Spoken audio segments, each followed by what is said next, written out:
네, 여러분 안녕하십니까. 5월 15일 토요일 아침입니다. 5월 15일 토요일 아침 매일 생애 목사 함께 나누겠습니다. 오늘은 잠언 8장으로 넘어와서 1절에서 21절까지 말씀인데요. 제가 5절까지 말씀을 봉독해 드립니다.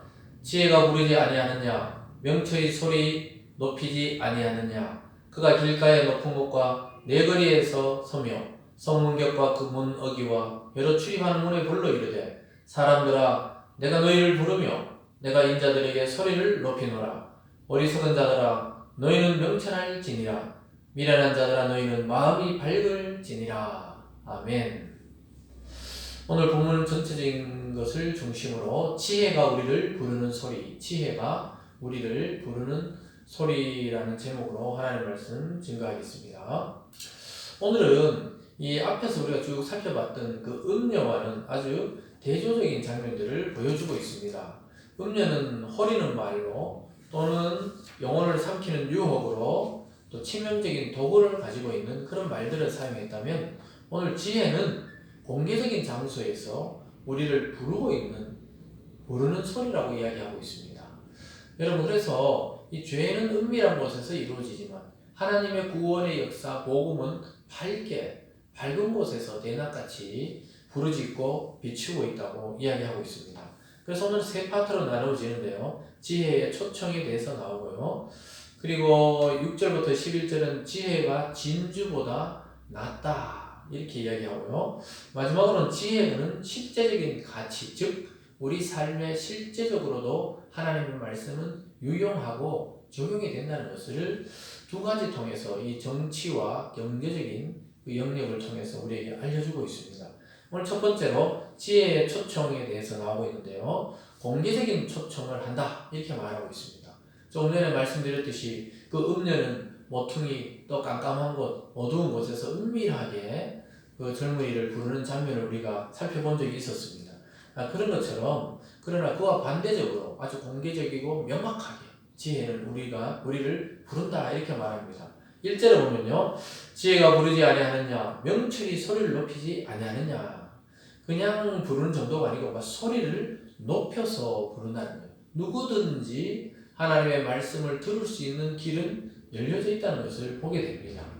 그래서 지혜는 멀리 있지도 않고 일부러 숨어 있지도 않습니다. 하나님이 억지로 찾아내도록 만드는 것도 아닙니다. 조금만 관심을 가지고 귀를 기울이면 언제든지 하나님의 말씀과 지혜를 들을 수 있게 되어 있도록 만드셨습니다.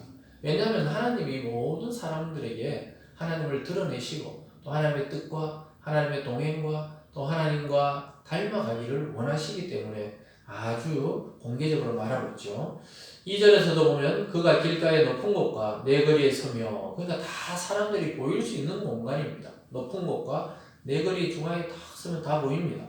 성문격과 문어기와 여러 출입하는 문에서 불러 이르되, 모든 성문과 또 출입하는 문에서 부른다는 겁니다. 4절에요. 사람들아 내가 너희를 부르면 내가 인자들에게 소리를 높이노라. 어리석은 자들아 너희는 명철할지니라. 미련한 자들아 너희는 마음이 밝을지니라.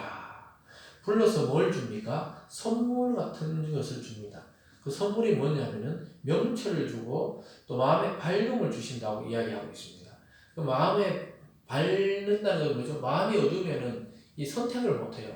또 이게 선인지 아닌지 몰라요. 근데 지혜를 통해 우리 마음이 밝아져서 분명하게 진리를 알게 되고 우리 인생의 앞날의 미래를 깨닫게 되고, 그렇게 해서 정확하고 명확한 인생길을 걸어가게 된다는 것입니다.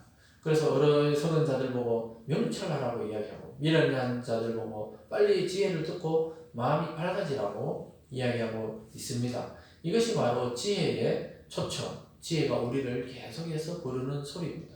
오늘 이 아침에도 말씀을 통해 여러분들의 영혼과 여러분들의 삶을 깨우고 있는 하나님의 목소리를 들으시기 바랍니다. 오늘 두 번째로는 지혜는 진주보다 낫다고 말씀하고 있습니다. 6절에서 11절에 보면요, 이 지혜는 윤리적으로 올바르게 살게 하고 정직하게 살게 한다고 이야기합니다. 6절입니다. 너희는 들을지어다 내가 가장 선한 것을 말하리라. 내 입술을 열어 정직을 내리라. 내 입은 진리를 말하며 내 입술은 악을 미워하느니라. 내 입의 말은 다 의로운즉 그 가운데 굽은 것과 배려간 것이 없나니 이는 다 총명이 있는 자가 밝게 하는 바요 지식 얻은 자가 정직하게 여기는 바니라. 너희가 은을 받지 말고 나의 훈계를 받으며 정금보다 지식을 얻으라. 대저 지혜는 진주보다 나음으로 원하는 모든 것을 이에 비교할 수 없음이니라. 이 세상의 모든 좋은 것들을 다 합쳐도 하나님의 지혜와 비교가 안 된다고 이야기하고 있습니다. 은을 받지 말라고 그래요. 오히려 하나님의 말씀을 받으라고 이야기합니다. 금을 가지지 말고 지식을 얻으라고 말합니다. 사랑하는 여러분, 영혼의 길, 생명의 길, 또 저와 여러분을 구원하는 길, 그 말씀을 우리 속에 담을 때 우리 자신이 보석이 되고 정금이 되고 은이 되기 때문에 이 세상 사람들이 그 참 가지고 이 금이다 은이다 사실 돌멩이잖아요. 거기에 불과한 것 가지고 그게 목숨 걸고 왔다 갔다 하지 말고 지혜를 진주보다 값지게 여기라고 말하고 있습니다.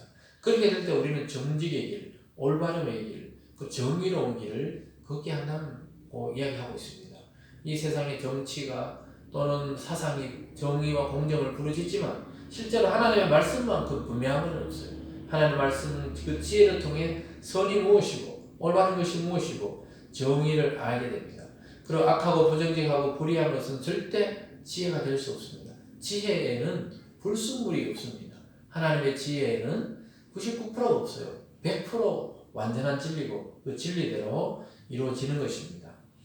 그래서 참된 지혜는 우리가 이 세상의 헛된 욕심을 멀리하게 만들어서 우리를 아주 윤리적으로 또 도덕적으로 바른 길을 걸어가게 인도해 주신다고 이야기하고 있습니다. 그러면서 오늘 마지막 세 번째로 지혜의 실제적인 가치. 그럼 우리가 하나님의 말씀을 듣는다는 것이 무슨 유익이 있고 이것이 우리에게 무슨 능력이 되느냐. 그런데 오늘 이 저자는 두 가지로 이야기하면서 먼저 지혜의 실제적 가치 첫 번째는 지도자의 덕목을 갖추게 된다는 거예요. 왜냐 지도자는 지혜로워야 되는데 그것을 갖춰준다고 이야기하고 있습니다. 12절에서 16절까지입니다.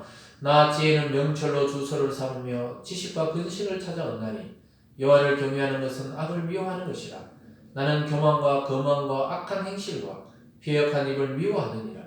내게는 계략과 참 지식이 있으며 나는 명철이라. 내게 능력이 있으므로 나로 말미암아 왕들이 치리하며 방백들이 공의를 세우며 나로 말미암아 재상과 존귀한 자 곧 모든 의로운 재판관들이 다스리니라. 이 지혜를 가지고 재판관들도 정치인들도 왕들도 또 장관들도 공의를 세우고 다스리라 한다고 이야기하고 있습니다. 그래서 여러분 이 세상에서도 쓸데없는 게 아니에요. 꼭 정치인만이 아니라 우리가 속한 조직의 리더로서 또 조직원으로서 우리가 살아가는 그 모든 부분에 있어서 하나님의 지혜가 우리 속에 들어와 있으면 그 일반적인 삶과 또 가치 판단에 의해서 가치 판단을 내려야 할 때 지혜가 작동하면서 아주 분별력 있게 그 덕목을 갖추고 분별력 있게 또 정치를 펴고 또 행정을 펴고 또 우리가 맡은 일을 감당해낼 수 있다고 말하고 있습니다. 그러면서 오늘 마지막으로 또 지혜의 실제적 가치 두 번째는 사업가의 그 경영의 원리를 얻게 된다고 이야기하고 있습니다. 17절입니다. 나를 사랑하는 자들이 나의 사랑을 입으며 나를 간절히 찾는 자가 나를 만날 것이니라. 정말 사랑하는 여인을 찾아 나서듯이 우리가 정말로 그 사랑하는 대상을 찾듯이 지혜를 찾으면 지혜가 나를 찾고 나를 사랑하게 된다고 이야기하고 있습니다. 사랑하는 여러분, 정말로 우리가 하나님의 말씀을 죽도록 사랑할 때 하나님이 우리를 위해서 일하시고 하나님이 우리를 위해서 오히려 죽기까지 사랑하신다는 것을 깨닫게 됩니다. 18절입니다. 부귀가 내게 있고 장관 정무가 공의도 그러하니라. 내 열매는 금이나 정금보다 나으며 내 소득은 선원보다 나으니라. 나는 정의로운 길로 행하며 공의로운 길 가운데로 다니나니 이는 나를 사랑하는 자가 재물을 얻어서 그 곳간에 채우게 하려 함이니라. 아멘. 여러분 사업가에서 가장 중요한 경영의 원리가 뭡니까? 사업은 망하면 안 되잖아요. 그래서 그걸 잘 이끌어 나갈 지혜가 필요합니다. 하나님을 경외하고 정직하고 의롭게 어떤 기업과 또 영업과 또 자기 사업체를 경영해 나갈 때 하나님이 정당한 수익을 보장해 주시고 하나님이 정당한 열매를 맺게 하실 것입니다. 눈앞의 이유 때문에 하나님의 지혜를 버리고 세상의 방법과 술수를 쓰면 금방은 잘 되는 것 같아도 결국은 사업이 망하게 되고 자기 가치를 땅에 떨어뜨리게 된다고 이야기하고 있습니다. 여러분, 이것은 비단 기업 경영만이 아니라 자기 삶, 인생 경영에서도 하나님의 지혜의 말씀, 하나님의 이 능력의 말씀을 의지해야 정말 성공적인 인생으로 살아나갈 수 있는 것입니다. 여러분, 그래서 돈 때문에 지혜를 팔아먹지 마세요. 19절, 여러분, 내 열매는 금이나 정금보다 나으며 내 소득은 순원보다 낫다 그럽니다.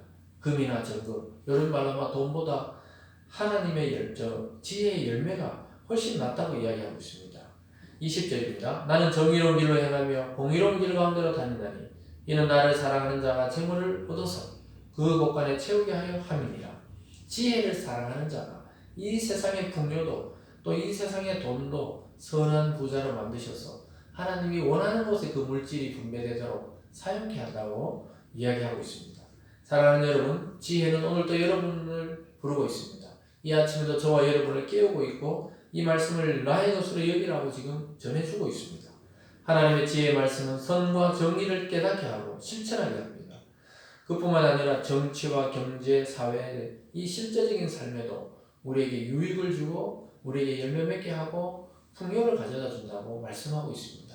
항상 먼저 하나님의 말씀, 지혜의 말씀을 나의 것으로 완전히 수용하고 또 익히고 그것을 성숙시켜서 우리의 삶의 현장에서도 하나님의 이 지혜가 발휘되도록 우리 늘 말씀에 우리 자신의 영혼을 훅 담궈 놓아야 할 것입니다. 사랑하는 여러분, 오늘 지혜가 초청하는 소리, 지혜가 부르는 소리를 잘 듣고 분별하시면서 이 세상과 또 여러분 가정과 사회와 직장과 사업체에서 하나님의 지혜로 승리하고 수많은 열매를 얻기를 주님의 이름으로 축원드립니다. 기도하겠습니다. 사랑의 하나님 아버지, 지혜는 오늘도 우리를 부르고 있습니다. 영원한 하나님의 말씀인 이 지혜가 우리를 살리고 풍요롭게 하고 또한 어려운 그 경계에서 지혜를 주셔서 승리케 하신다고 말씀하고 있습니다.